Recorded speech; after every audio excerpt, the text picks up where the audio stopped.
하나님 아버지, 오늘도 우리가 이 귀한 주님의 말씀의 자리에 인도하시며 또한 하나님의 자녀되게 하신 것을 감사하며 이런 말씀의 기회를 주심을 다시 한번 주님 앞에 찬양과 영광을 올립니다.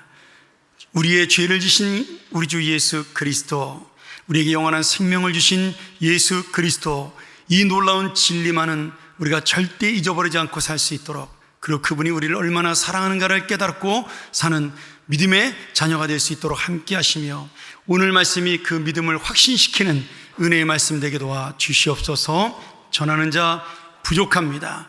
그러나 하나님께서 지키시고 하나님이 인도하시는 말씀만을 전하게 하여 주시옵소서. 예수님의 이름으로 기도합나이다. 아멘.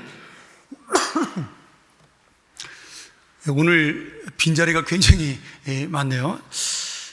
아무래도 이제 봄이 돼서 사람들이 많이 출타하신 것 같습니다. 우리가 흔히 그 자식과 부모는 누가 말하지 않아도 서로 알 수 있다, 그렇게 할 정도로 닮은 우리 부자지간 또는 모녀지간이 많습니다. 뭐 우리 교회도 이렇게 딱 보면 너 누구 아들이지? 이렇게 알 수 있는 그런 정말 부모와 자식들이 굉장히 많이 있죠. 제가 부목사 시절에 우리 아들이 저를 잘 안 닮았습니다. 사실은 이제 여러분 보시면 알지만 저보다는 우리 아내를 좀 많이 닮았는데, 저희 아이가 이제 어렸을 때 그 2층 계단에서 이렇게 내려오니까 어떤 그 집사님 한 분이 딱 그러더래요. 너 황석형 목사님 아들이구나. 딱 그렇게 이야기를 하더라는 거죠. 그래서 자기도 깜짝 놀랐다는 거예요. 내가 아빠 안 닮은 줄 알았는데 나를 닮았다고 그러더라고. 그러면서 놀라더라고요. 그러니까 이게 사람은 하나님께서 이렇게 만드신 것이죠. 우리에게 혈통을 통해서 우리가 그것을 이어가도록.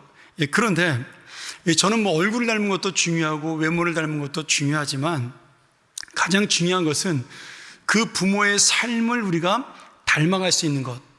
그러기 위해서는 부모가 잘 살아야 하는 것이죠. 저는 그런 생각을 해봅니다. 내가 부모를 닮아간다는 것은 외모가 아니라 부모의 성격과 마음, 그리고 살아간 길을 담는 것, 이것이 바로 부모와 자식 간의 가장 아름다운 모습이다. 그래서 부모님이 볼 때 자식이 내가 살아온 길을 따라왔으면 좋겠다, 이렇게 이야기를 하면 정말 그 부모님은 올바른 길을 살았다라고 자신할 수 있는 것이죠. 그리고 또 자식이 부모를 바라보면서 나는 우리 아빠처럼 살고 싶다, 우리 엄마처럼 살고 싶다라고 고백을 한다면 그 부모는 이 세상에서 그 누구보다 가장 멋진 삶을 살았던 그런 사람이다. 저는 그렇게 믿습니다. 오늘 우리 모두가 그런 부모가 되고 그런 자녀가 되기를 축원합니다. 오늘 말씀에도 우리가 예수 그리스도를 믿고 어둠의 자녀에서 그의 은혜로 빛의 자녀가 된 사실을 말씀하시면서 우리가 하나님을 아버지로 부르게 되었다. 이 하나님을 아버지로 부르게 되었다라면 동시에 내가 하나님을 닮는 인생, 그리고 하나님의 진리를 따라가는, 그 하나님 아버지가 가신 길을 따라가는 인생이 되었다라는 사실을 보여주죠. 또한 이렇게 하나님 아버지를 닮고 그분을 따라 진리대로 살아가는 것이 결국은 영광의 소망으로 가는 가장 복된 인생이다, 이렇게 말씀하고 있습니다. 오늘 그래서 우리는 이 말씀의 은혜를 함께 나누면서 진정 복되고 영광스러운 주님의 자녀가 바로 우리라는 사실을 확인하고 그런 인생을 살아감으로 인해서 그 영광의 복을 함께 누리는 귀한 시간 되기를 간절히 소원합니다. 첫 번째로 우리는 예수 그리스도의 은혜로 소망을 가진 하나님의 자녀가 되었습니다. 이 44절과 45절에 보면 이렇게 말씀하시죠. 예수님께서 외쳐 이르시되 나를 믿는 자는 나를 믿는 것이 아니요 나를 보내신 이가 누구예요? 하나님을 믿는 것이며 나를 보는 자는 나를 보내시니 하나님을 보는 것이니라. 우리는 이 말씀이 너무나 당연한데 그 당시 사람들에게는 굉장히 이것이 충격적인 말씀이었어요. 하나님을 볼 수 없는 것은 그때나 지금이나 똑같습니다. 근데 우리는 지금 예수 그리스도를 통해서 하나님의 아들이신 그분을 말씀을 보고 또 그분에게 기도하면서 하나님이 어떤 분인지를 아는 것이 너무나 당연하다라고 생각을 합니다. 그런데 2000년 전에 예수님 당시에는 하나님은 볼 수도 없고 봐서도 안 되는 거룩한 분이라는 생각을 하고 있었습니다. 그런데 거기에 예수님께서 나를 봐라, 나를 보면 하나님 아버지를 보는 것이다, 나를 그 하나님께서 보내셨다, 나를 믿어라, 나를 믿는 자가 하나님을 믿는 것이다, 이렇게 말씀을 했으니까 지금 이스라엘 사람들이 얼마나 놀랐겠어요. 아니, 하나님이 또 계시다는 거야? 이렇게 생각할 수가 있는 거죠. 이제 이것이 나중에 그 바리새인들과 제사장들에게 신성 모독죄로 걸리는 그런 말씀이 되기도 한 것이죠. 그런데 지금 이 말씀은 우리가 반드시 믿어야 될 말씀입니다. 예수 그리스도와 하나님은 성령님과 함께 태초에 이 세상을 함께 창조하셨어요. 그리고 이 세상을 함께 통치하셨습니다. 그러다가 하나님 아버지의 뜻을 따라 그 아들이신 예수 그리스도가 이 땅에 우리를 구원하기 위해 내려오신 겁니다. 그러니 지금 예수님께서 이 말씀을 하신 것은 너무나 당연한 말씀이죠. 그런데 지금 이 말씀을 들은 유대인들은, 이스라엘 사람들은 너무나 기가 막힌 이 말씀이 되었던 겁니다. 근데 여기서 중요한 게 예수님이 나의 외모, 내 얼굴을 보고 하나님을 봐라, 그런 의미가 아닙니다. 여러분 오해하시면 안 됩니다. 지금 이 땅에 하나님의 뜻을 가지고 오셔서 우리를 위해 죽으신 그 사랑이 바로 하나님의 사랑과 같다는 의미입니다. 그러니 지금 예수 그리스도가 하나님과 동등한 분이시고 하나님의 마음과 하나님의 사랑을 가지셨기에 이 땅에 비천한 사람으로 오셨고, 그리고 십자가에 죽기까지 우리의 고통을 대신 담당하신 분이셔요. 그리고 부활하심으로 우리에게도 그 부활의 영광을 허락하신 하나님이시죠. 그런데 그 예수님께서 지금 하나님의 사랑을 가지고 우리를 구원하셨으니까 그 하나님의 사랑과 똑같은 예수님의 사랑, 그것이 바로 오늘 우리에게 임했다라는 거예요. 그러니 지금 닮았다라는 의미, 나를 바라보라는 의미는 바로 우리를 위해 죽으신 그 사랑과 그 진리를 우리 닮았다, 이렇게 말씀하고 있는 겁니다. 한 걸음 더 나가서 이제는 하나님의 자녀가 된 우리의 모습을 보면 우리를 구원하신 예수 그리스도의 사랑을 볼 수가 있습니다. 여러분, 이 세상 사람들이 이제 이 땅에 없는 예수님을 보고 볼 수가 없잖아요. 이 땅에 있는 하나님을 보고 볼 수가 없잖아요. 그럼 누구를 보는 거예요? 이제는 우리를 보고, 하나님의 자녀가 된 우리를 보고 예수 그리스도와 하나님이 어떤 분인가를 볼 수 있다라는 말씀입니다. 할렐루야.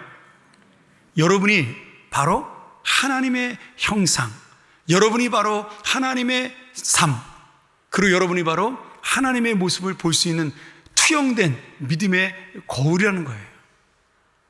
하나님의 얼굴을 보는 것이 아니라 하나님이 어떤 분인가를 믿지 않는 자들에게 깨닫게 하는 놀라운 그 비밀이 우리 안에 있다라는 거죠. 여러분, 이게 얼마나 감사하고 위대하고 놀라운 말씀이에요. 나 같은 죄인에게 하나님의 얼굴이 있다라는 거예요.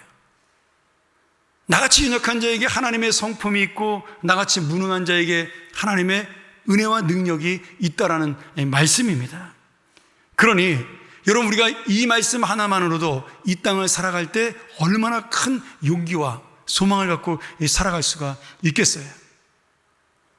자, 저는 이 말씀을 가장 잘 표현하는 말씀이 누가복음 1장에 나오는 마리아의 찬가예요. 처녀 마리아가 예수 그리스도를 잉태했을 때 지금 가브리엘 천사가 나타나서 네가 지금 잉태한 그분은 이 땅을 구원할 메시아라고 알려집니다. 그때 마리아가 그 말에 순종하며 이 놀라운 사실을 받아들이고 이 마리아의 찬가라는 유명한 시를 짓게 되죠. 그 중에 1장 51절부터 제가 53절까지 한번 세 번역으로 쉽게 여러분에게 좀 읽도록 하겠습니다. 그는 누구냐면 하나님이시죠. 그 팔로 권능을 행하시고 마음이 교만한 사람을 흩으셨으니 제왕들을 왕자에서 끌어내리시고 비천한 사람을 높이셨습니다. 줄인 사람들을 좋은 것으로 배부르게 하시고 부한 사람들을 빈손으로 떠나 보내셨습니다. 오늘 이 마리아의 찬가가 보여주는 내용이 어떤 의미를 갖고 있어요? 예수 그리스도가 이 땅에 오는 순간 그분을 붙들면 이 세상이 천지개벽이 일어나는데, 그 천지개벽의 가장 중요한 것이 무엇이냐면 이 땅에 힘 있고 능력 있는 권세자들을 내리시고 우리를 하나님의 자녀로 삼아 주신다라는 말씀입니다. 여러분, 예전에는요, 우리는 잘 모르지만 높은 사람이 신앙도 좋다라고 생각을 했습니다. 귀족이 종교심도 더 많다고 생각을 했어요. 우리나라도 그랬습니다. 그래서 신라시대의 불교는 귀족 종교인 소승불교가 된 것이죠. 이제 거기에 반대한 분이 이제 원효대사라는 참 존경할 만한 불교계에서도 그런 분이 나오게 된 겁니다. 그러니 여러분, 신앙이 좋다라는 것이 어떤 세상의 가치와 세상의 권세와 명예와 맞물려서 그것이 신앙의 척도가 된 것이에요. 그것은 지금 이스라엘도 마찬가지였습니다. 어쩌면 지금도 그러지 않을까요? 부자가, 권력 있는 사람이, 아니면 많이 배운 사람이 더 신앙이 좋을 것이다, 여러분 그렇게 생각하지 않으세요? 그분이 더 하나님의 일을 많이 할 것이다, 그렇게 오해하지 않습니까? 사실 우리 안에 다 그런 것들이 조금씩은 있는 법이죠. 그런데 주님이 오심으로 말미암아 이것이 깨지는 거예요. 어떻게요? 교만한 자를 흩어버리시고 내가 내 능력과 힘으로 하나님의 일을 이룰 수 있다는 자들을 하나님은 다 내치시고, 그리고 자신의 권력과 힘으로 이 땅을 바꿀 수 있다고 생각했던 왕들을 다 물러나게 하시고 하나님은 우리를 높이사 우리를 통해 하나님 나라를 이루신다라는 의미입니다. 이 땅의 권세와 이 땅의 불의에 맞서다 배고프고 힘들고 어려운 사람들을 하나님께서는 채워주시고, 그리고 자신의 욕망과 자신의 죄악으로 배부른 사람들을 주님께서는 쫓아보낸다라는 말씀이 바로 이 마리아의 찬가예요. 예수 그리스도가 이 땅에 오는 순간 바로 이 놀라운 하나님의 역사가 이렇게 이루어진다라고 분명하게 예언하고 있는 것입니다. 그리고 이 예언은 완성이 언제 돼요? 예수 그리스도가 재림하시는 날 이 땅에 완성될 것입니다. 근데 우리는 이미 이 놀라운 은혜를 미리 받고 있는 거예요. 하나님의 자녀가 되는 그 순간에 나는 왕보다 더 놀라운 권세를 가진 자가 된 것이고, 내가 비록 돈도 없고 부자도 아니지만 예수 그리스도를 믿는 순간 하나님이 책임져주는, 하나님의 것이 내 것이 되는 그런 놀라운 풍요로운 인생이 된 것입니다. 그래서 오늘 우리를 하나님의 자녀로 삼아주신 이 은혜로 말미암아 이제는 예수님의 소망이 우리의 소망이 되었고 예수님의 영광이 우리의 영광이 되었습니다.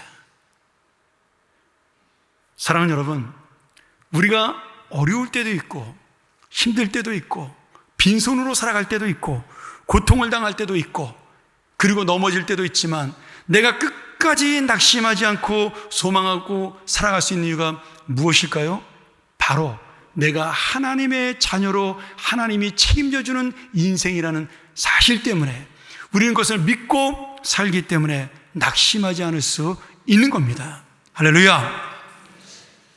여러분, 이게 예수 그리스도를 믿는 복이에요.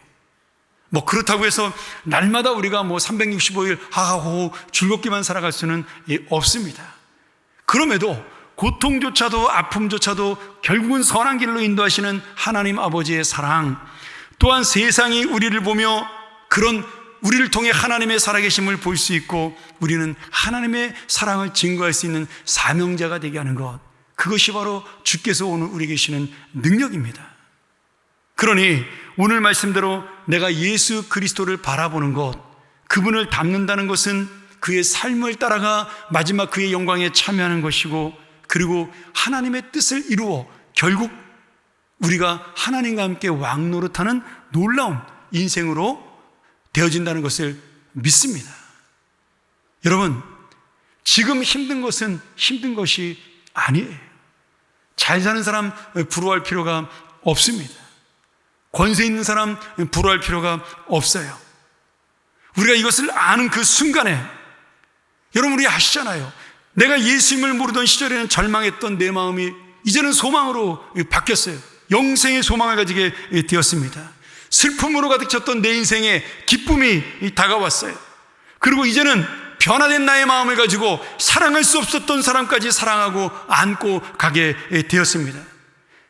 포기하고 죽고 싶었던 내 인생이 이제는 가치 있고 아름다운 인생이 되어 나 자신을 사랑하는 소중한 존재가 되었습니다. 여러분, 이것이 기적이에요. 사람들은 이상한 자연현상을 보고 기적이라고 많이 이야기하는데 그거는 그냥 신비한 자연현상에 불과한 겁니다. 진짜 기적은 죽은 우리의 영혼을 살린 것이 기적이요, 슬픔에 빠진 내 인생을 새로운 기쁨으로 건진 것이 기적이요, 내 아픔과 고통에서 나를 다시 일으켜 주신 것이 바로 기적입니다. 오늘 여러분, 이 기적을 날마다 체험하는 우리의 삶이 되기를 간절히 축원합니다. 두 번째로, 우리는 예수 그리스도의 은혜로 진리의 빛에 사는 하나님의 자녀가 되었습니다.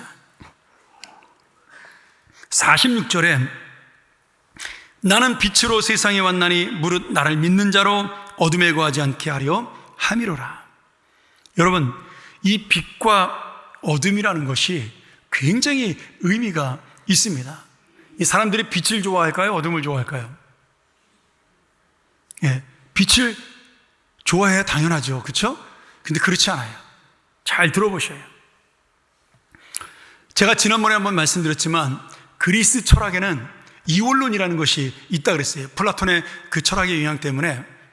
정말 플라톤은 대단한 사람입니다. 저도 대학 때 플라톤에 대해서 공부를 많이 했지만 우리 신학의 어떤 기초가 이 플라톤의 어떤 그 철학으로 이루어진 것이 굉장히 많습니다. 정말 대단한 사람이에요. 근데 문제는 뭐냐면 이 플라톤의 철학을 해석하는 사람들이 너무 극단적으로 간 거죠. 거기서 뭐가 나왔냐면 이원론이 나왔고, 이 이원론 때문에 영지주의 이단이 나옵니다. 자, 이원론이라는 것은 영과 육을 완전히 구별해서 생각하는 것이라고 제가 말씀드렸죠. 그런데 이 이원론 속에 또 하나의 문제가 있어요. 이 이원론은 세상을 두 개로 나누어서 봅니다. 예를 들어 빛과 어둠, 영생과 죽음, 구원과 심판, 가난한 자와 부자, 이런 식으로 자기들이 나눠서 흙과 벽으로 이 세상을 나눠버려요. 그런데 우리 사람의 마음속에는 이렇게 두 가지로 나누게 되면 이 두 가지가 50대 50으로 동등하다고 생각하는 그런 경향이 있습니다. 절대로 그렇지 않거든요. 이 잘못된 표현 때문에 하나님과 사탄도 이 세상에서 동등한 관계로 우리가 오해할 수가 있어요. 왜냐하면 선과 악으로 세상을 나누기 때문입니다. 그래서 어거스틴은 이것을 극복하기 위해서 죄를 뭐라 그러냐면 선과 악을 구별할 때 선이 부족한 것을 악이라고 표현을 했습니다. 선과 악을 반으로 나눈 것이 아니라 선이 부족하면 악이다. 왜? 이 철학에 빠지지 않기 위해서 그런 거죠. 근데 우리한테 어떤 마음이 들게 하냐면 이것이, 그러니까 이 세상에서 하나님의 능력도 있고 사탄도 능력이 있어서 하나님과 사탄이 같이 우리를 지배한다고 생각을 하는 거예요. 그러니 다른 변에서 이제 어떻게 생각이 돼요?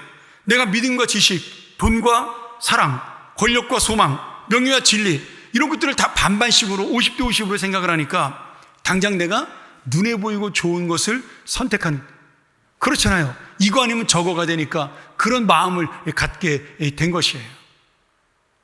나는 이것을 선택했어, 너는 뭘 선택할래? 이런 식으로 우리가 신앙과 그리고 불신앙을, 지옥과 천국을, 아니면 하나님 앞에 살아가는 진리의 삶과 비진리의 삶을 구별을 하게 된 것입니다. 근데 여러분, 사실은 절대로 그렇지 않아요. 이 세상의 것과 하나님의 것은 비교의 대상이 아닙니다. 빛과 어둠은 비교의 대상이 아니라 하나는 심판과 죽음으로 가는 죄요, 하나는 영생과 그리고 영광으로 가는 승리의 길입니다.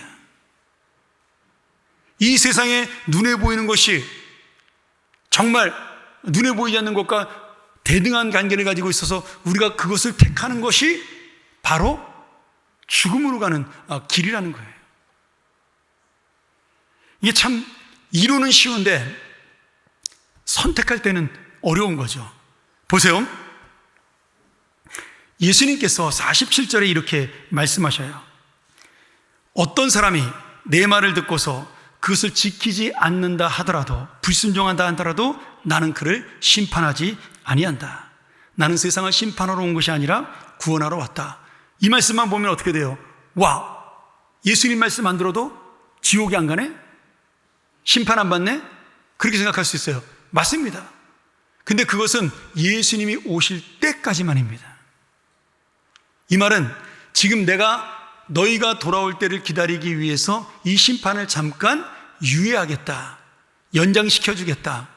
그러나 그 심판할 때가 오면 그때는 끝이다라고 말씀하시는 거예요.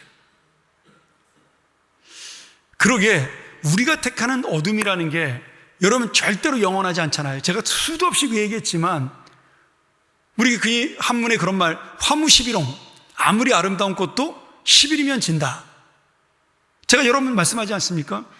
지난주로 벚꽃이 완전히 끝이 났죠. 제가 올해 너무 바빠가지고 벚꽃을 동네에서밖에 못 봤습니다. 저희 아내랑 남산에 같이 가서 한번 보자고 몇 번 얘기하고 결국 못 갔어요. 근데 저는 여러분 서운하지 않아요. 왜요? 벚꽃은 내년에도 핍니다. 내년에 안 봐도 서운하지 않아요. 후년에도 핍니다. 내가 살아있는 동안 그 벚꽃은 언제든지 볼 수가 있어요. 근데 여러분 착각하지 마세요. 우리의 인생은 그렇지 않습니다. 예수 그리스도가 우리의 인생에 들어오시는 그날 우리는 그것으로 끝이 나는 겁니다. 그래서 우리가 이 어둠 속에 사는 것을 두려워할 수 있어야 돼요. 여러분, 이 어둠에 살면 안 보이니까 무엇이 나쁘고 무엇이 좋은지 구별이 안 가요. 사람들이 그 밝은 것을 좋아하는 것 같지만 그렇지 않습니다. 사람들은 본능적으로 어두운 것을 좋아해요. 왜? 나의 악한 부분을 가려주기 때문에 그렇습니다. 여러분, 밝은 데서 잠이 잘 와요? 어두운 데서 잠이 잘 와요? 한번 생각해 보세요. 내가 편안하게 잠자는 데가 어디예요? 캄캄한 데잖아요. 다 그게 죄악을 덮어주니까 마음의 안정감이 오는 겁니다. 빛은요, 반대예요. 화나면 다 보이잖아요. 힘든 길도 보이고, 이리로 가면 고생이야. 이쪽으로 가면, 여긴 높은 길이야. 여러분, 그래서 사람들은 사실은 빛을 좋아하는 것처럼 보이지만 보이지 않는 어둠을 더 좋아하는 겁니다. 우리가 몰라서 진리를 지키지 않는 것이 아니에요. 알지만 힘들기 때문에 지키지 않는 겁니다. 그게 고통스럽기 때문에 지키지 않는 거예요.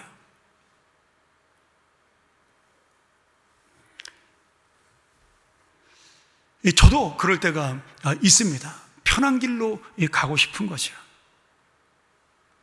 여러분, 우리가 운동이라는 게 그렇지 않습니까? 운동이라는 것이. 운동을 하면 힘들어요? 안 힘들어요? 힘들잖아요. 근데 운동을 가르친 분들이 뭐라 그러죠? 숨이 턱에 차서 더 이상 죽어도 못하겠다, 이 생각이 들 때 한 번 더 해야 운동이 된다 그래요. 그래서 사람들이 운동을 안 하는 겁니다. 재밌으면 운동을 왜 안 하겠어요? 힘드니까 안 하는 거예요. 그런데 그게 사는 길이잖아요. 죄송합니다. 사는 길인데도 저 잘 못하거든요, 사실은. 그래서 우리가 본능적으로 어둠을 좋아할 수밖에 없습니다. 여러분, 오늘 아침에 이란에서 이스라엘이 지금 드론으로 폭격을 시작을 했어요. 이제 예배 끝나고 나면 이제 결과가 나오겠죠. 3시간 뒤에 도착한다 그랬으니까. 여러분, 그 사람들이 전쟁하면 둘 다 망한다는 거 알까요? 모를까요? 알까요? 모를까요? 알아요. 바보 아니잖아요. 알아요. 근데 왜 전쟁할까요? 그 순간만큼은 내가 그 권력을 놓치지 않기 위해서 그런 겁니다. 그 순간만큼은 감정을 내가 치우기 위해서 그런 거예요. 여러분, 그렇게 어둠 속에 있기 때문에 불쌍한 백성들이 죽고 아이가 죽고 가난한 자가 생기고, 그래도 그들은 관심 갖지 않는 겁니다. 나를 채우면 되기 때문에. 이것이 바로 어둠의 인생이에요.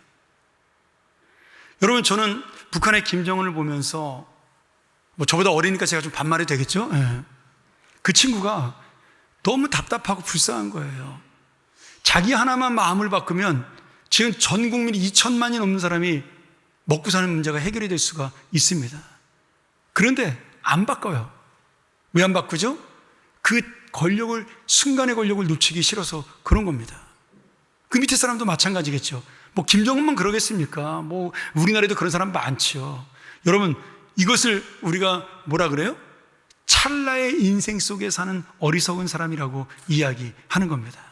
여러분, 이 찰나라는 말이 뭘까요? 우리나라에서는 불교 용어로 알려져 있는데 이 사실은 불교 용어보다 더 앞서서 이게 고대 인도의 산스크리터 쿠사나라는 단어를 음역한 겁니다. 이 찰나 들어보셨죠? 찰나의 순간. 근데 이 찰나가 어떤 시간을 말하는 거예요? 아주 짧은 시간을 말하는 건데 75분의 1초입니다. 1초를 75개로 나눈 거예요. 그러니까 눈 깜짝할 새보다 더 빠른 시간이 찰나예요. 0.013초.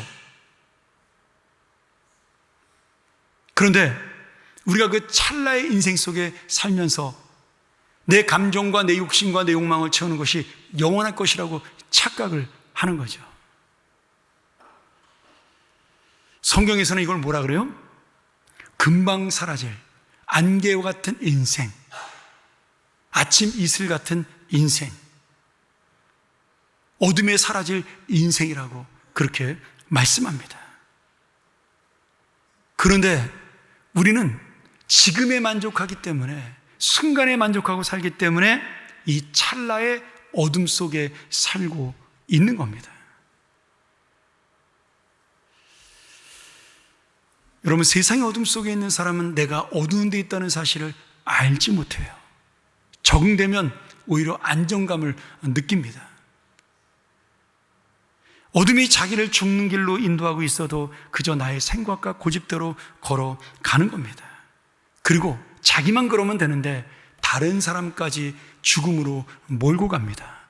그래서 리더가 중요한 거죠. 이번에 우리 국회의원 선거에 뽑히신 분들 정말 찰나의 인생을 사는 분이 아니라 하나님을 두려워하고 사는 인생 되기를 축원합니다.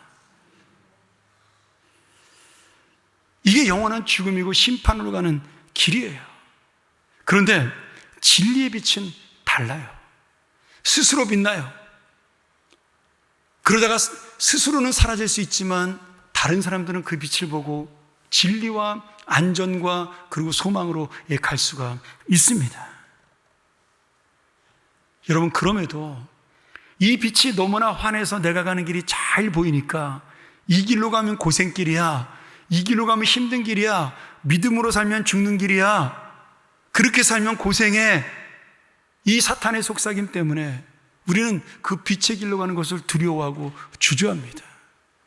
여러분, 빛의 길이라는 게 우리가 넓게 보면 뭐예요? 예수님이 가신 길이에요. 예수님이 가신 길은 무슨 길입니까? 십자가의 길이고 고난의 길이고 죽음의 길이에요. 대접받지 못하는 길이었고 수치스러운 길이었어요. 그러나 결국 기다리고 기다렸더니 그 길이 어떤 길이에요? 부활과 영광의 길입니다. 근데 우리는 그 3일을 기다리지 못하는 거죠. 나사로가 4일 동안 무덤에 있었던 것을 기다리지 못하고 원망하고 슬퍼하고 괴로워하고 그랬던 것처럼 예수님이 3일 동안 그 무덤에 있던 것을 기다리지 못하고 다 끝났다라고 좌절했던 제자들처럼 우리도 그것을 기다리지 못하고 찰나의 인생을 기다리지 못하고 예수의 길을 따라가지 못하는 겁니다.